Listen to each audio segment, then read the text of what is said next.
출애굽기는 그 이름에서 알 수 있듯 애굽으로부터 나오는 이야기가 주된 내용입니다. 학자들은 출애굽기 1장부터 40장을 크게 세 부분으로 나누곤 합니다. 덜음은 이 장소별로 구분하는 것을 볼 수가 있습니다. 애굽에서의 이스라엘, 광야에서의 이스라엘, 시내산에서의 이스라엘로 이렇게 나누고 있습니다. 롱맨과 딜러드는 하나님의 행위에 초점을 맞춰 설명합니다.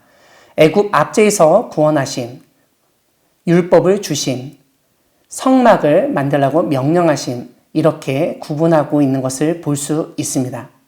출애굽기는 이스라엘의 정체성을 확립하는 데 결정적인 사건들을 몇 가지 알려주고 있습니다.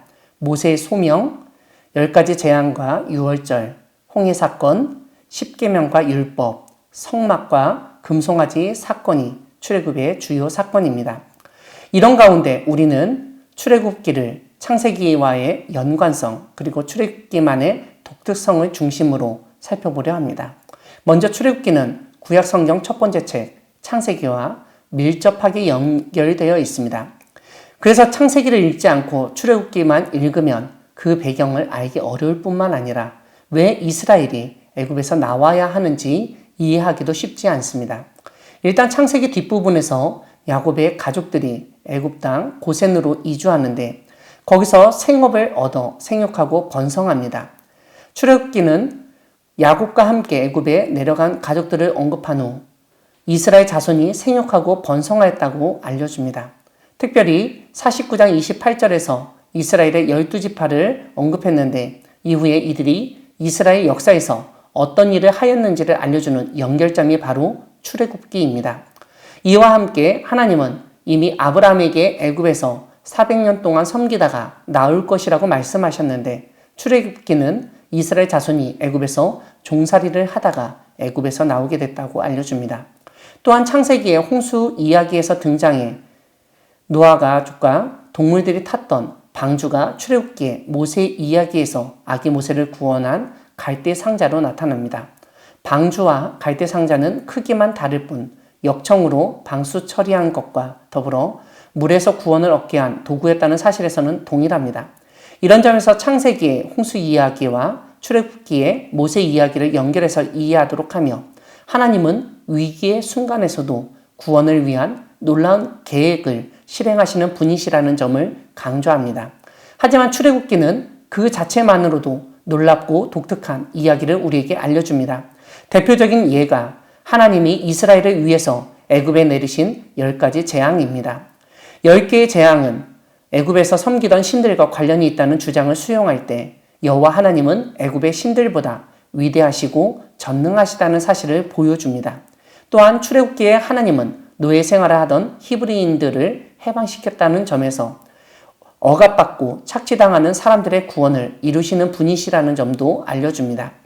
그뿐만 아니라 출애굽기에 하나님은 시내산에서 십계명을 상징으로 하는 율법을 주셨을 뿐만 아니라 하나님이 그들 가운데 거하신다는 성막을 만들도록 명령하십니다. 출애굽기의 후반부를 차지하는 주제는 율법과 성막입니다. 이 율법과 성막은 하나님과의 바른 관계를 맺고 유지하기 위한 수단으로 이해할 수 있습니다. 흔히 구약의 율법을 두 가지로 구분합니다. 하나는 해라 혹은 하지 말라는 명령문으로 흔히 정언법 혹은 필연법입니다. 다른 하나는 만일 뭐뭇하면 뭐뭐하라는 결의법 혹은 판례법입니다.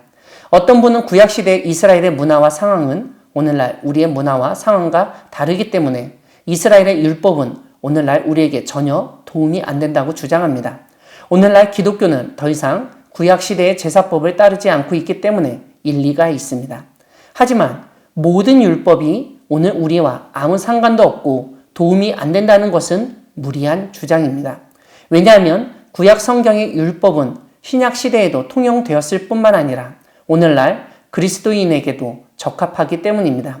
예수님은 산상수훈을 통해서 율법에 대한 우리의 이해를 새롭게 하셨습니다. 무엇보다 출애굽기의 독특성은 성막 제작 이야기에서 드러납니다. 창세기에서 아담과 하와는 하나님과의 만남을 위한 특별한 장소가 필요하지 않았습니다. 왜냐하면 에덴 동산의 어디에서나 하나님을 만날 수 있었기 때문입니다. 하지만 하나님에 대한 불순종과 타락으로 인해서 하나님과의 관계가 깨어지고 하나님의 함께하심을 더 이상 누릴 수 없게 됐습니다.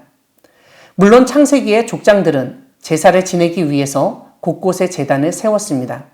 그러나 출애굽기에 등장하는 이스라엘은 더 이상 가족 단위가 아니라 거대한 민족이었고 장성한 남자만 60만 명의 규모였습니다.